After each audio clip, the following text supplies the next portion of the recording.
Hey guys, it's Jen from ScanNCut Canvas and SCAL4 on Facebook. This is the Keyfob video. I finally got into it. Okay, what I wanted to add to the actual on computer video that I did, how to make the files, is when you're in ScanCut making up the file, make sure that you save an additional shadow effect on top of the shadow effect that you use to make the bean stitch. Make another one of those to actually make your cut file. You can also do that when you're in Stitch Artist. You can do that by capturing the export outline and going back into ScanCut and doing it that way. I think I export mine when I have the bean stitch shadow, so that shadow effect, the one for the bean stitch, I will add a shadow effect of 0.15 to capture the actual cut file for the vinyl. Okay, so that's what we're going to go ahead and cut now. So you see I have my vinyl laid smooth side down. Okay, so that's all laid down there, and as you see, this is the mat that I cleaned, and it come out sparkly shiny white.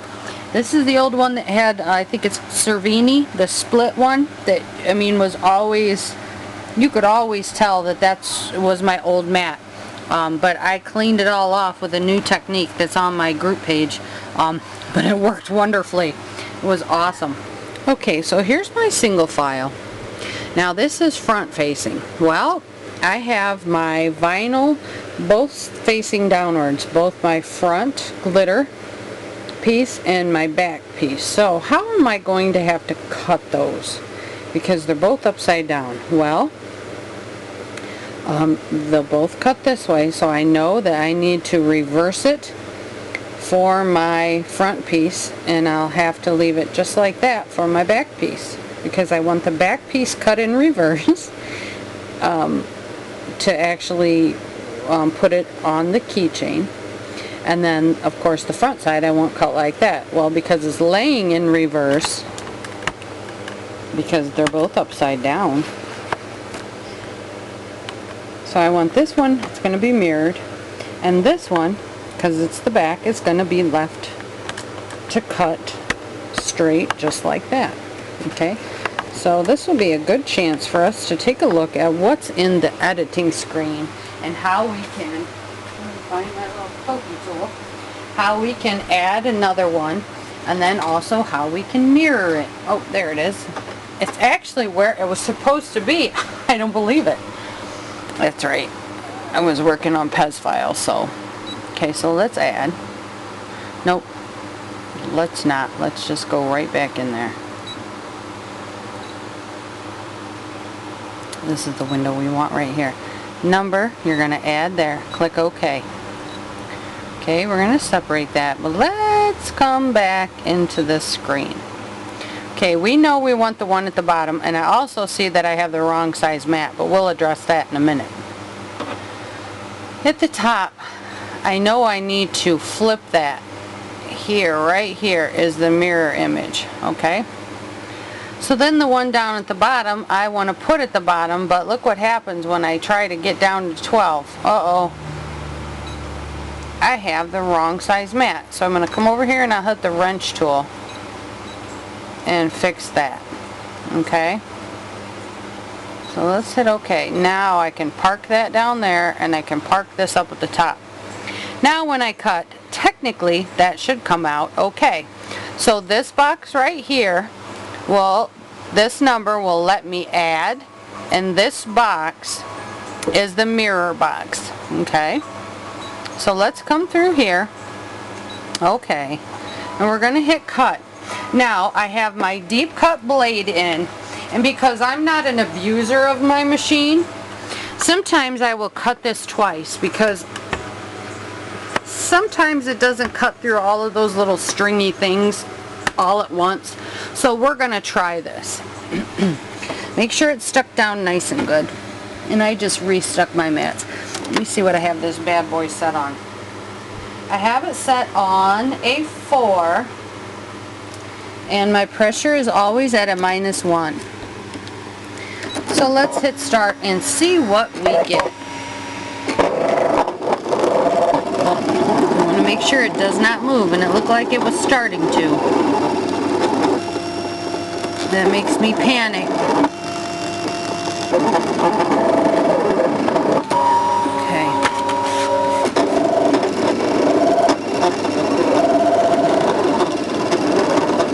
Just make sure you're always there to hit that stop button if it does start to gather. I think I could have went a little lighter at first.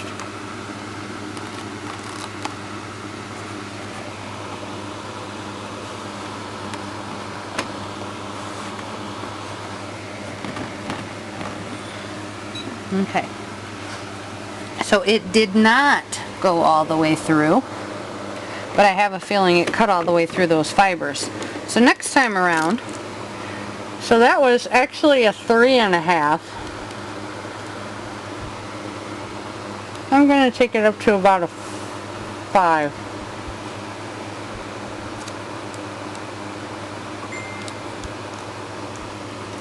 So let's put a 5 in there and go. Have my speed set on a 1. Yep, I don't hear the snapping of the fibers anymore.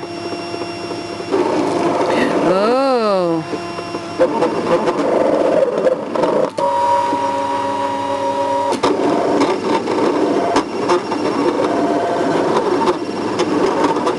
I think with this type of vinyl, I would probably bray it down really, really well. I just slapped it on there and brought it over here. Okay, everything else is cut. There's just a spot right here that didn't want to cut. So let's eject this and pull it on over to the table. Okay. It came out nice and good.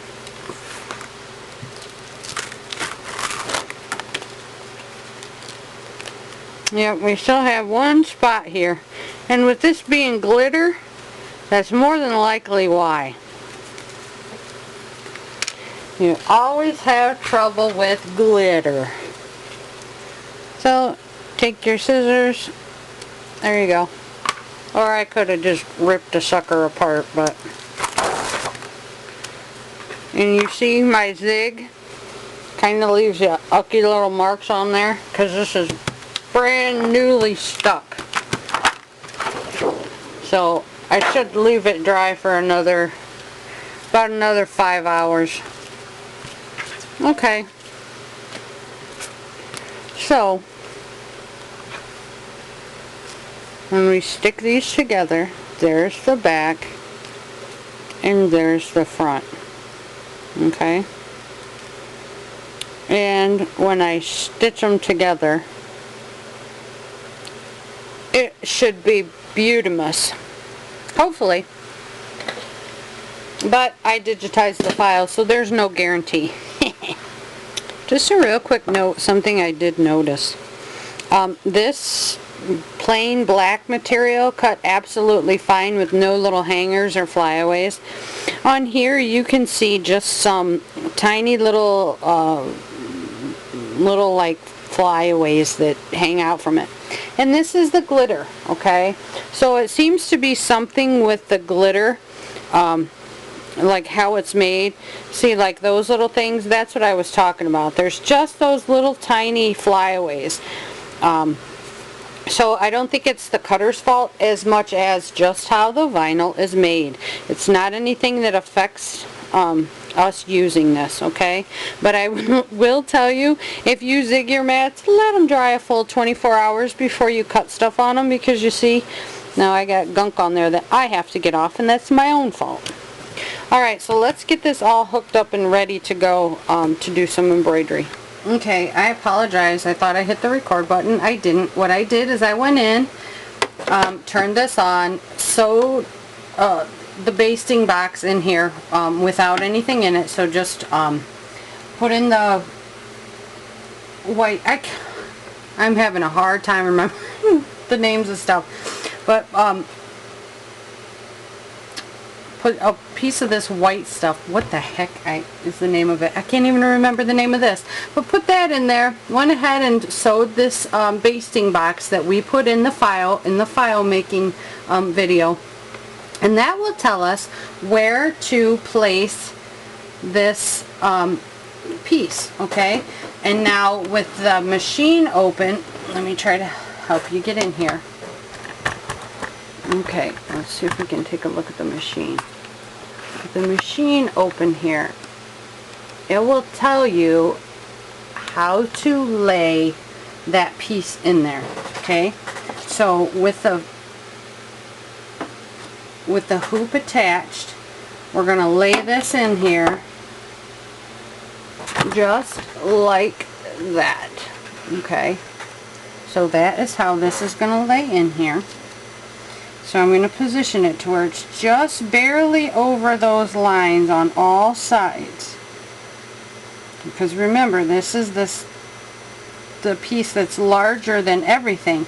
Has to be larger than the bean stitch, has to be larger than the regular stitch, okay?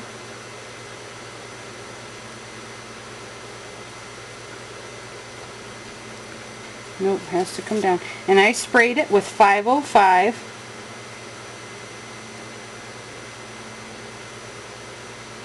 And that 505 is a temporary adhesive that allows you to stick stuff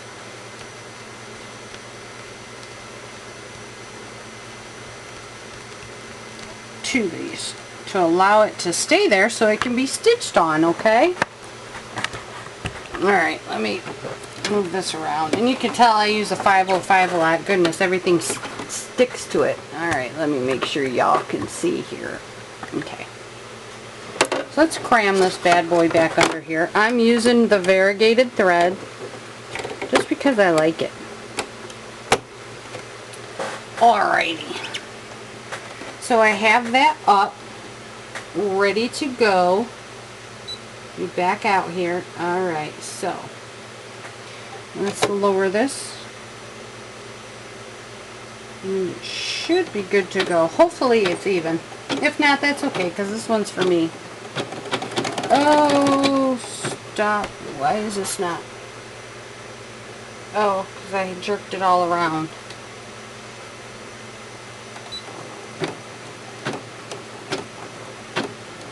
Nope.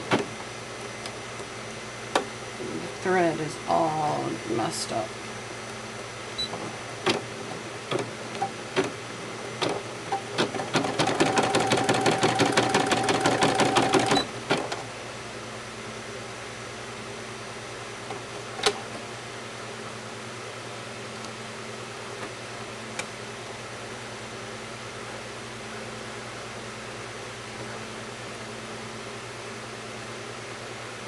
Pull it through, cut it off,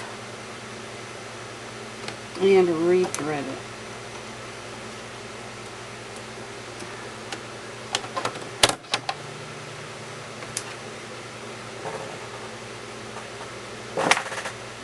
Adjust your thread.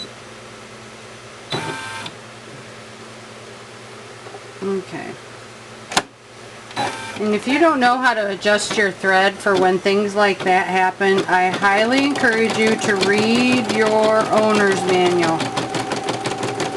On the PES 770, there are spools of thread, and then there's also the needle with the plus and the minus. So learn how to use those. Okay, so now this little girl is stitching out. So far, so good with lining it up. The worst part with doing this and using the Samantha font is the actual digitizing, because all the inside of the pretty glyphs wants to fill in. Yeah, that's looking pretty good.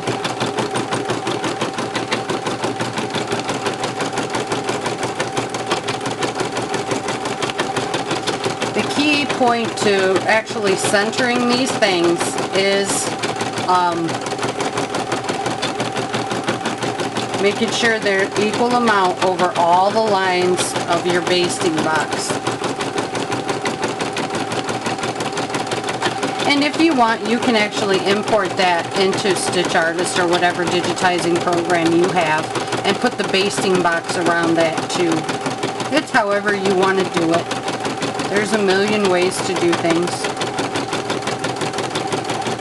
Alright, so I'm going to let this keep stitching out. It looks like it's a really good position. And we'll come back when it's done. Okay, so now I've aged 10 years because that's about how long a single needle takes to embroider something. You all know that. I'm removing this now because we have to place the back on. And to do that, because we want to run the bean stitch, okay? So, what you do is you flip this over. You don't really need to trim, but I like to do that. And I am going to again spray this back with your 505 or whatever temporary adhesive you have, okay? Slap this puppy down on there. Get it even with the other one.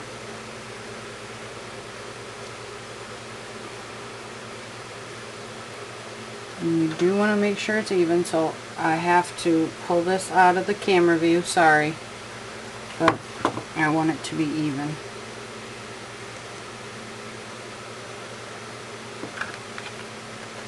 I don't want no mistakies. Okay. That looks pretty darn even to me.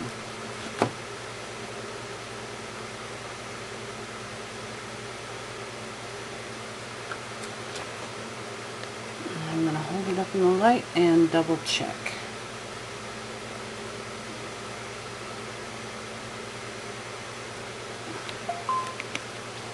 I'm going to put it actually directly in the light to check, yes.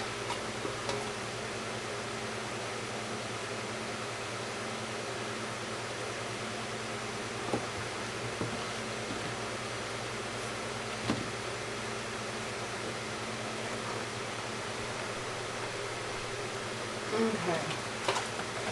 And because I just sprayed adhesive all over everything, and I have some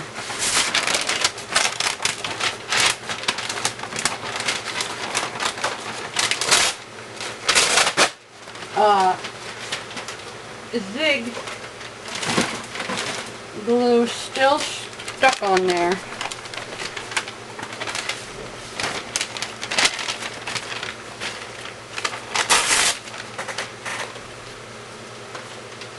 I'm going to slap some freezer paper down underneath it.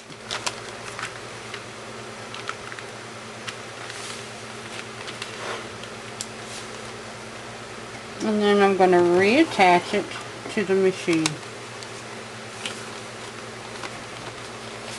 And you want to be very careful that you do not bump or knock loose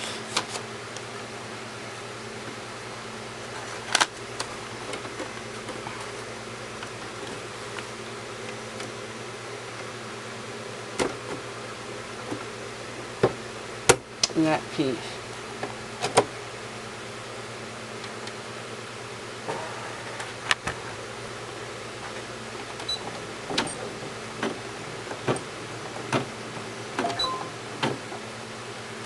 Why does that always do that to me?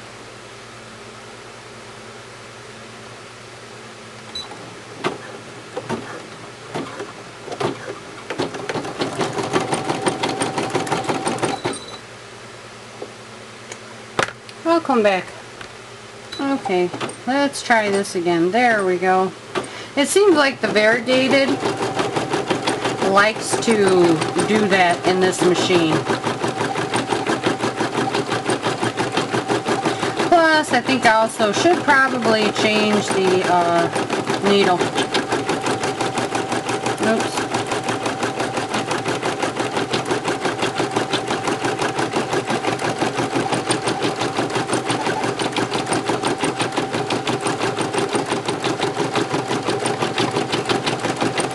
I don't think I've ever changed the needle in this machine. That's one reason I would do that. Let me put the cap back on this bad boy.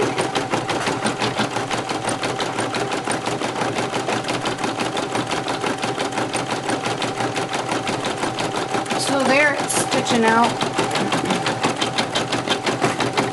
And you can adjust and make the size of your tabs whatever you want. I like mine kind of thick because around here we're kind of rough on keyfobs.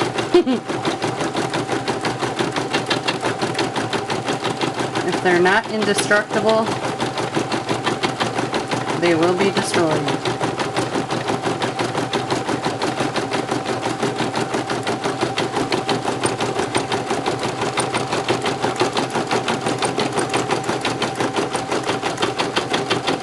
Well, we're pretty much coming to the end here.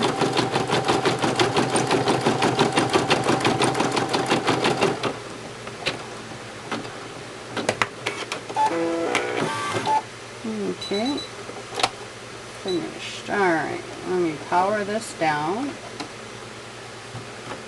Let's pull this out. Maybe.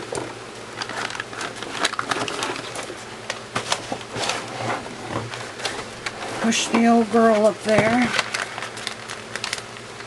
Let's get rid of that freezer paper. I don't know if many people use the freezer paper, but I find that if I get a little too happy with my spray, that's the best thing that I found that helps control the stickiness. Because I also use it in the ScanNCut to help cut some of my fabric. So I already have it up here. It's just easy to pull it out and use, and then it comes away easy, like you can see. And I don't have to worry about anything sticking to the machine and pulling stuff away.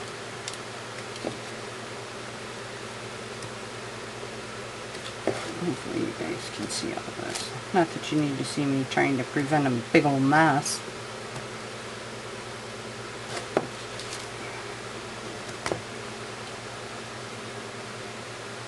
Oh, I'll get that later.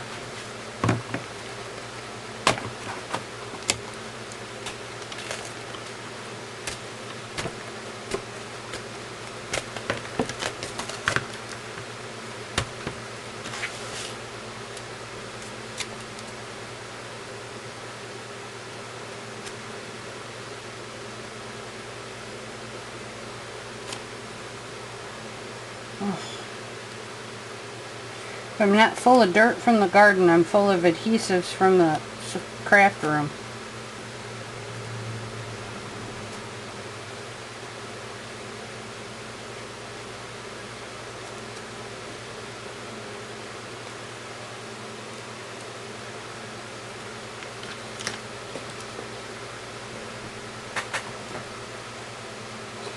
Alright, let's find the stuff to stick the pokey things in and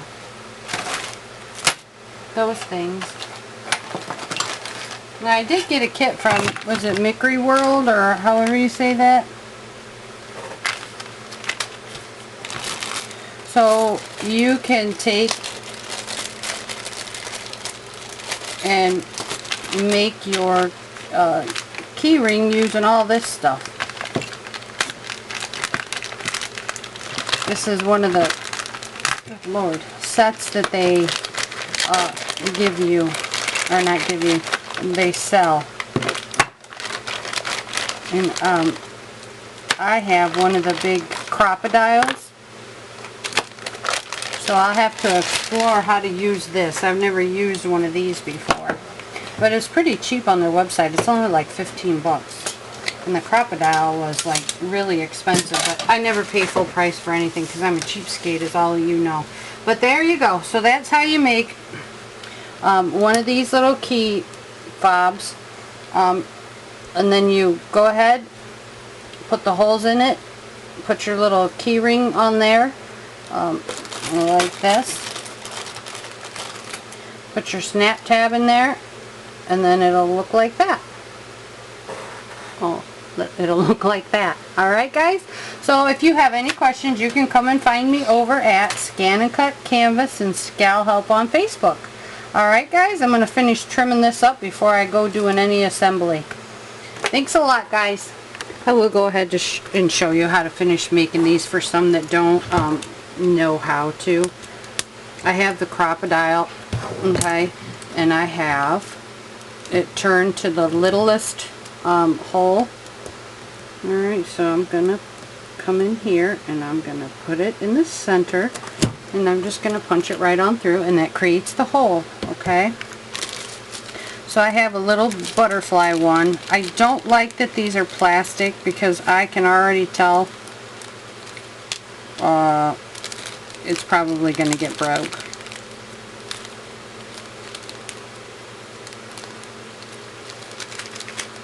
So I think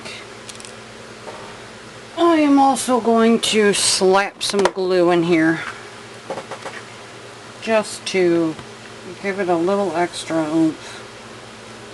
You know what? I don't want that kind. I want the 6000. This stuff. Is amazing if I can ever get it open.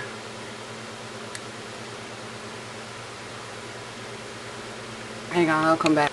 Okay, for those of you that use the cam snaps, I guess that's for if you want to get it open. I personally don't want mine open, so I put glue in there.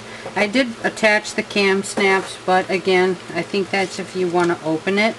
I may actually also run a stitch around, or like right across here, because I don't want that coming open. I don't want to lose my keys.